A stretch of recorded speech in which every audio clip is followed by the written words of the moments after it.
Bonjour à tous et bienvenue sur Malkia Media. Alors aujourd'hui, je vous propose une vidéo face à face avec le docteur Denis Mukwege. Avant que cette vidéo commence, je vous invite à vous abonner, à mettre un pouce bleu et à commenter pour toujours nous encourager à faire du contenu dans le même style. À l'occasion de l'inauguration du groupe scolaire Denis Mukwege qui a eu lieu ce mardi 13 septembre dans la ville de Melun, j'ai eu l'occasion de rencontrer le docteur Denis Mukwege. Alors pour vous resituer, le docteur Denis Mukwege est un gynécologue congolais, militant pour les droits de l'homme, mais aussi pasteur. On l'appelle souvent l'homme qui répare les femmes parce qu'il a pu mettre en place un véritable protocole pour réparer des femmes victimes de violences sexuelles dans la région est de la République démocratique du Congo. Quand je parle de viol et de véritables exploits dans ces réparations, c'est parce qu'en fait, en RDC, il y a une guerre qui dure depuis plusieurs décennies maintenant, et une des armes principales, c'est le viol. Donc on peut avoir des femmes qui vont se retrouver avec des appareils génitaux complètement explosés par des balles, des fusils, des bébés qui ont leur intérieur détruit par des sexes d'hommes adultes. Enfin, je vous en passe les détails, mais des atrocités vraiment sans nom et qui détruisent aussi bien physiquement que mentalement ces femmes. Bon, quand même pour vous expliquer un petit peu comment on en est arrivé là, il faut repartir un peu en arrière. À la fin des années 90, le peuple qu'on appelle alors les Zaïrois, oui parce que à ce moment-là, le Congo s'appelait le Zaïre, sort enfin de la dictature de Mobutu et donc pense que le pays va pouvoir enfin vivre dans la liberté et la démocratie totale, alors que finalement c'était uniquement le début des grands problèmes. Car ce qu'il faut savoir sur ce pays, c'est que le Congo a énormément de ressources naturelles, un sol très riche. On peut y trouver de l'or, du diamant ou encore du coltan par exemple qui est utilisé dans tous les smartphones. En bref, on peut parler d'une véritable bijouterie à ciel ouvert. Comme diraient certains, c'est une expression qui est souvent utilisée. Et pour cause, aux yeux des pays voisins, notamment du Rwanda par exemple qui a été très actif dans cette guerre, le fait de voir le dictateur Mobutu s'en aller et d'avoir eu juste avant, par exemple, le départ des colons belges en juin 1960, c'est une véritable aubaine. C'est une aubaine pour pouvoir se placer pour ses richesses personnelles, pour pouvoir enrichir son propre pays. Enfin bref, personne ne veut laisser ce pays. C'est comme ça qu'on a eu le début de la guerre, le début des fusillades, le début des massacres et le début des viols en masse. Le Rwanda, un pays frontalier qui va venir avec Laurent Désiré Kabila.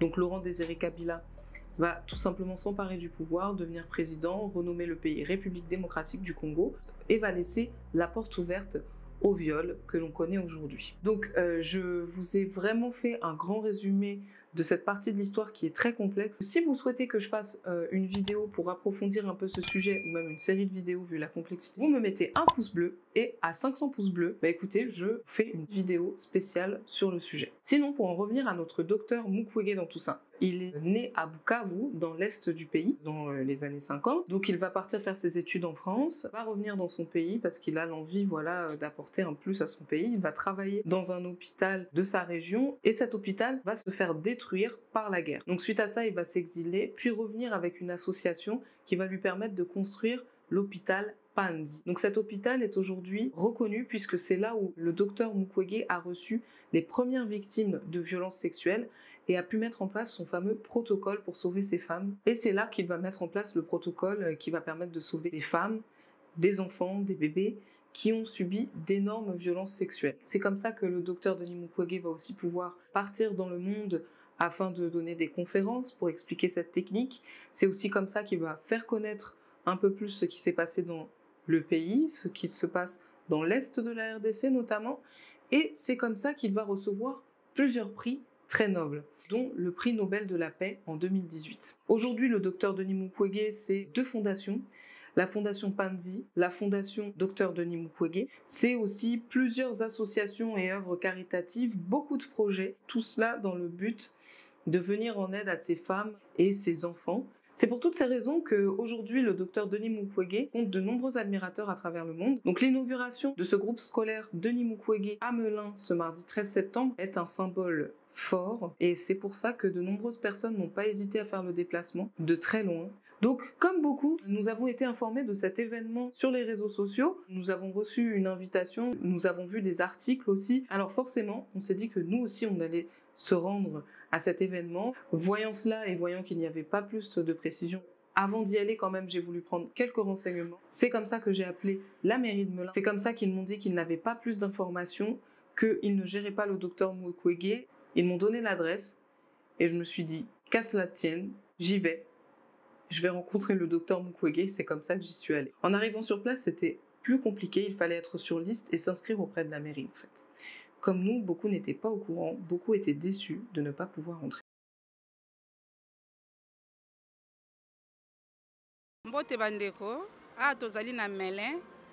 Bon, tozwaki invitation ya docteur Mukwege ko inaugurer école bafungoli na kombo na ye. Malheureusement, comme la plupart d'entre nous ici, nous avons reçu une invitation, mais il fallait s'inscrire au préalable. Et ce qui n'a pas été précisé sur l'invitation, qu'il y avait une inscription.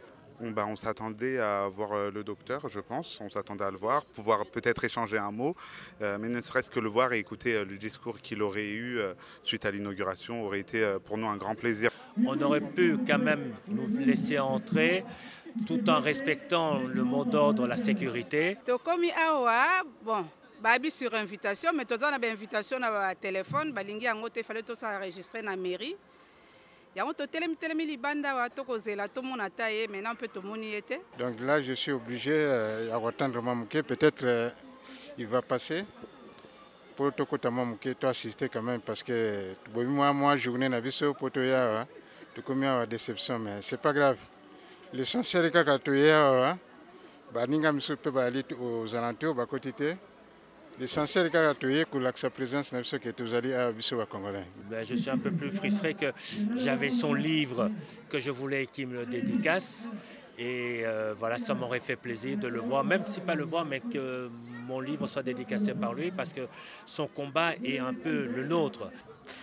Bon, c'est dommage, mais voilà. Je me suis un peu quand même douté qu'il n'y avait pas forcément de lien d'invitation ni d'information par rapport à la sécurité. Mais voilà. En restant un peu, grâce à certaines mamans congolaises et leurs contacts de la mairie, j'ai finalement pu faire passer ma caméra jusqu'à l'intérieur, laissant derrière moi beaucoup de fervents admirateurs du docteur. En arrivant là-bas, j'ai pu voir le maire de la ville, de nombreux élus, des représentants du groupe scolaire, des parents d'élèves et quelques personnes venues se faire dédicacer leurs livres. Ils ont été plusieurs à faire des discours pour marquer la symbolique importante de ce jour et en notifiant que les élèves seraient informés de l'histoire, sans pour autant citer d'actions précises. Et puis, il est arrivé. Vous allumez cette flamme, vous vous engagez dans un combat pour le respect des droits humains, pour la justice et pour la paix. Je gage ensemble, nous construirons un monde à l'abri de la violence. Chaque enfant développe ses potentialités pour le bien de tous et pour construire un monde meilleur. Chaque personne, quelle que soit sa nationalité, sa couleur de peau ou sa religion, dira du droit à la protection, à la participation, au développement et à la paix. Et après son discours, c'était la course. Tout le monde voulait une photo, une poignée de main. Enfin bref, tout le monde voulait l'approcher. Malgré tout, les poignées de main et les sourires restaient calculés, laissant encore beaucoup de simples admirateurs sur le carreau. Encore une fois, sur un coup de chance, sous les encouragements de quelques personnes avec qui j'avais pu sympathiser, dont Sephora de SLK News, qui fait partie d'un collectif proche au docteur et son combat, j'ai pu entrer. Et j'ai eu mon face-à-face. Excusez-moi. S'il vous plaît, c'est l'heure des questions. Excusez-moi. Oui, juste une question pour Malka Media, s'il vous plaît. Oui, voilà, pardon. Une question pour Malka Media et SLK News. Monsieur Mukwege, aujourd'hui, vous avez l'honneur d'avoir un groupe scolaire en France qui porte votre nom et donc votre cause, je l'espère. Qu'est-ce que vous pensez que ça peut changer, ça, aujourd'hui ? Je crois que tout ce qu'on peut observer aujourd'hui en termes de violence, c'est toujours lié à l'éducation à la base où, dans notre combat, nous inscrivons la lutte contre la masculinité toxique, puisque les enfants, dès qu'ils apprennent très tôt dans un système patriarcal que leurs sœurs, les filles à l'école ne sont pas égales à eux, malheureusement, ça va se traduire par ces violences qu'on voit, des violences conjugales, etc.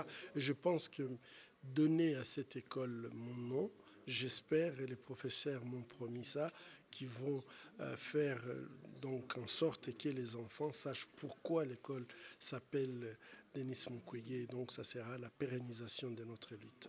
Merci beaucoup. Attendez, je vérifie juste que tout le monde... Je peux une deuxième? Ok, merci beaucoup. Merci beaucoup. Donc c'était un rapide face-à-face, mais finalement ces mots étaient ce que tout le monde, je pense, attendait de lui, ce que tout le monde voulait et avait besoin d'entendre. Une pierre et un discours de plus laissé au nom de ses victimes dans l'Est de la RDC. Vu l'éloquence de cet homme, vu la manière dont il porte ce combat, un collectif d'intellectuels congolais s'est réuni et a fait la demande au docteur Denis Mukwege de se présenter au présidentiel de 2023 en République démocratique du Congo. Malgré tout, cette demande n'a pas fait l'unanimité. En effet, certains Congolais voient plusieurs problèmes au fait qu'il puisse se présenter au présidentiel de 2023. Pour certains, le problème vient déjà des élections en elles-mêmes. Le Congo étant un pays perpétuellement en guerre, avec des hommes qui, à sa tête, servent leurs propres intérêts au lieu de celui du peuple, ceux des multinationales ou encore de l'Occident, ce ne serait tout simplement pas le bon moment pour un bon président. Pour eux, finalement, peu importe qui remporterait les élections, ce serait forcément un mauvais président. Au vu de tout ce qui se trame dans le pays, il serait presque forcé à servir les intérêts de certaines multinationales, pays occidentaux, ou même de se servir lui-même. Donc face à ça, même le plus intègre des hommes ne pourrait pas résister. Et pour cause, ces craintes ne sont pas tout à fait infondées, car depuis le départ de Mobutu en 1997, on a vu une prise de pouvoir surprenante du Rwandais Laurent Désiré Kabila, succédé par son fils, qui sont tous deux arrivés après avoir commis de leurs mains d'atroces massacres et ont pris le pouvoir de manière inopinée. On peut aussi parler des 2 millions de dollars mensuels qui représentent le salaire du président actuel de la République démocratique du Congo. Et ensuite, en ce qui concerne la mainmise des Occidentaux, on peut par exemple parler des États-Unis qui prévoient plusieurs aides et plusieurs milliards de dollars pour la tenue d'élections démocratiques en 2023 dans le pays. C'est une gestion qui peut questionner, surtout quand on connaît la politique des États-Unis face aux pays étrangers en conflit. Et pour d'autres, le problème viendrait tout simplement du docteur Denis Mukwege lui-même, qui serait un traître et qui pourrait venir encore une fois vendre, comme diraient beaucoup, le pays et ses richesses. Donc dans un cadre où la MONUSCO, qui est l'opération des Nations Unies pour venir en aide au Congo face à cette guerre meurtrière depuis plusieurs décennies, il y a eu plusieurs casques bleus déployés qui viennent de l'international, plusieurs milliards de dollars. C'est l'opération la plus coûteuse des Nations Unies en termes de mobilisation humaine, donc d'hommes sur place, mais aussi en des termes financiers.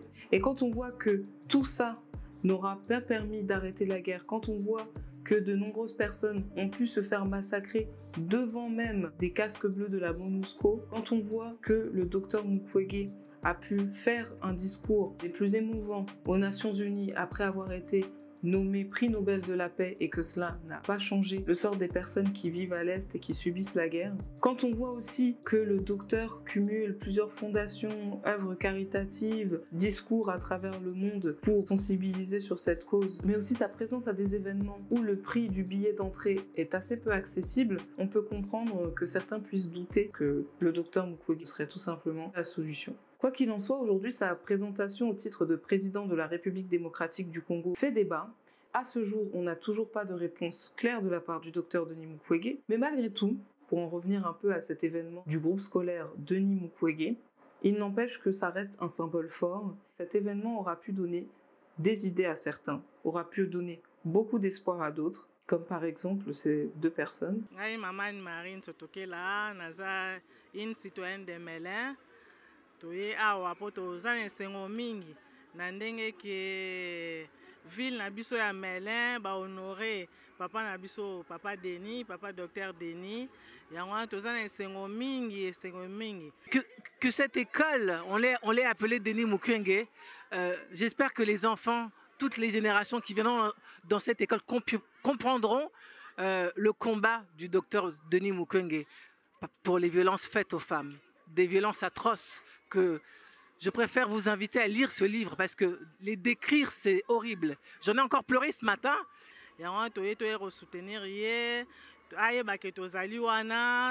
Donc esengo ya mingi parce que etikali na archive mokili bayebi ke na ville moko ya Melun école moko eza wana ya papa comme nango ya papa Denis et kotikalaka na archive libéra na libéra biso tozali awa ça fait bambule ebele tozali awa donc eza esengo mingi. Et aujourd'hui quand j'ai vu le docteur m'approcher de lui, voir même en lisant ce qu'il racontait, ce qu'il a pu voir les souffrances de ces femmes et aujourd'hui leur donner espoir.